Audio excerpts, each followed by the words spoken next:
Hey guys, have you bonded with your dragon yet? Hey guys, if you're new here, welcome to the Book Path. I'm Nicole, and if this isn't your first rodeo, thanks for sticking around.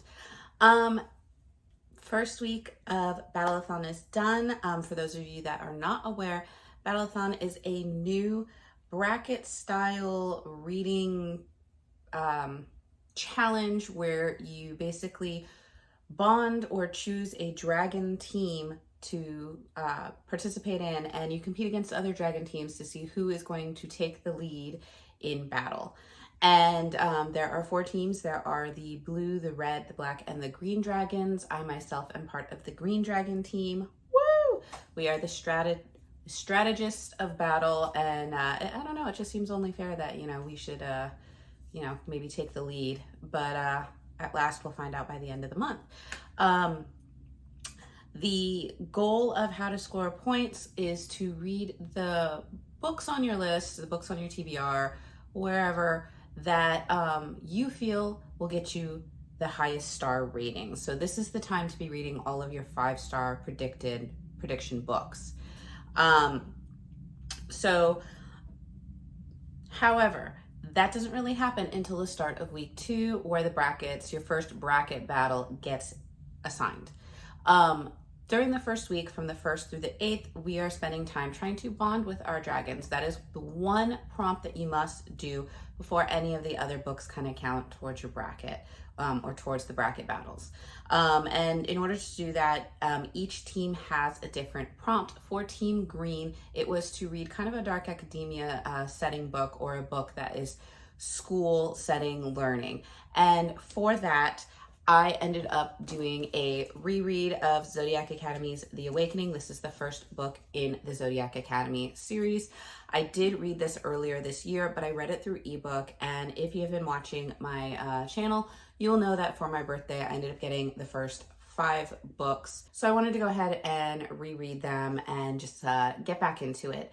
For those of you, I'm not going to really review it too much in depth or tell you so much about it, because I did already do that the first go around. But I will basically say that this is kind of your supernatural paranormal academy, filled with all sorts of supernatural creatures. You have 2 girls who have grown up in the human world. They are twins. They are brought back because they are found out to be the missing heirs to the throne. Unbeknownst to them, the council has already selected heirs. And they are 4 young men who go to this academy, and they are being groomed to basically take over the throne. However, when the Vega twins show up, that is causing turmoil, because now people want the legitimate hereditary heirs to take back the throne.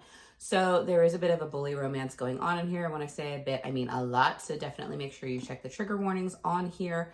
I read this for the second time, and once again, it got 4 stars from me. I wanted a little bit more of the romance scene. This was just really a lot of just 2 girls really struggling to just get through the day without these bullies being in their way. But it left me at the cliffhanger, which was just brutal. Really rooting for these girls, Darcy and Tori, who are the twins, to just make a comeback. Like, I want to see their comeback against them. And I have a feeling that there are a few of the bullies that might be switching sides by the end. I did do a bold prediction off of book 1 in my Goodreads review, and I will go ahead and say that I think that the vampires in this, there's 2 vampires, and I think pretty quickly they're going to side with the twins. And I have a feeling that one Tori is going to end up with Darius, who I just get the feeling they're going to end up together. I don't really like that they're going to end up together, because I kind of want her to end up with Caleb. So that will be my bold prediction. We will see at the end how right I am on that one. But other than that, like I said, I did reread it. I did obviously tab up one little part, which is the part where you have a character named Geraldine, who she's one of the supporters for the 2 girls to re-inherit the throne. And she started a kind of fan club for the twins, and she calls it the Almighty Sovereign Society. And there's a abbreviation for that. So if you are already getting ahead of me, good for you. But she just sits there and she's trying to, you know, tell the twins, oh, we're good, we stand with you. And as she's walking off, she says, remember the ASS love you, the Almighty Sovereign Society. And yes, if you put that together, fantastic for you, because I'm not going to fill in the blanks there, I think. But yes, I got a big chuckle every time they made a joke at that little fan club's expense, because that was just a great name. But yeah, so this helped me bond with my dragon. So now I am bonded. So anything going forward in the next weeks to come will count to support my team. After that, I picked up, if you watched my T.B.R, you will know that this book was on my 40 before 40 list, but I didn't get to it. So it ended up being the first pick from our challenge accepted drawer, and that was I Never Promised You a Rose Garden. This is an older book. I think it was came out in the 60s, about a young teenage girl who suffers from schizophrenia and just her time spent in a mental facility, and how it affects her and how it affects her family, and kind of just what's going on.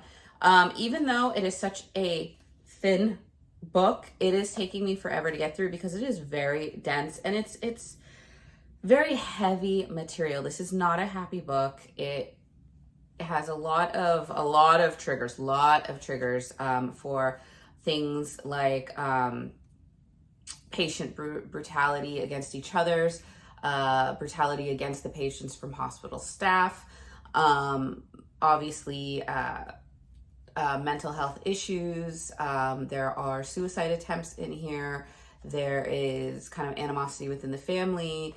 There is also possible or talks of sexual misconduct. We'll just go with that one.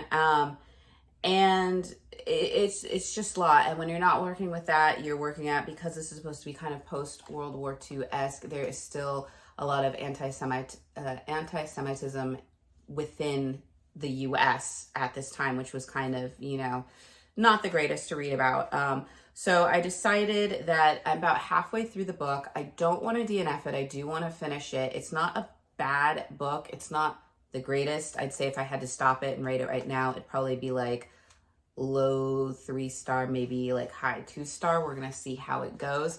But I decided that, you know what, I'm going to put it down. And if I read like 10 to 15 pages a day, I'll have it finished by the end of the month. And I think that that's a good plan for me because, like I said, it's just a very dense and heavy sitting book. So I'm going to continue with this as the month goes on. And in the meantime, I started Ruthless Fae, which is book 2 in the Zodiac Academy series.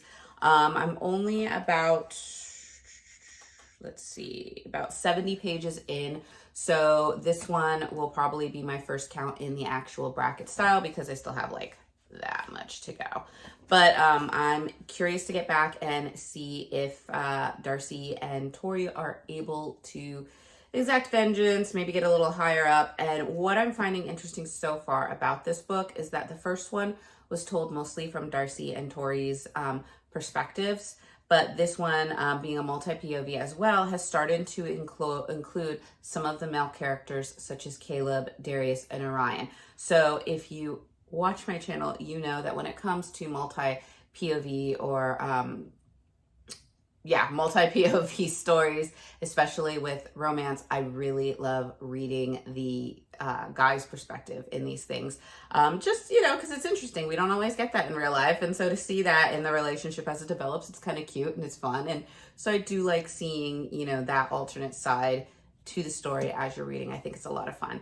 But yeah, that is about it. It's a short video because not a lot is read. It's the first week of bonding. So like I said, I am finished with that main prompt, so I will be able to participate in the bracket tournament as it continues. We will find out. I do not know who we are up against first. That will not be announced until the 9th. If that comes out before I have been able to post this video, I will try to include it in the comments below, but also maybe do a screen or something that shows you what's going on at the end of the video. But if it's not there, you'll know this went up before we found out. So with that being said, wish us luck. Let's hope that the green dragons can make it out on top. and continue in Battleathon. I wish you guys well. I wish you guys a healthy fall. I know that all the cold and flu and fun stuff is coming out, so just stay safe and stay healthy, and I will see you guys in the next video. Bye.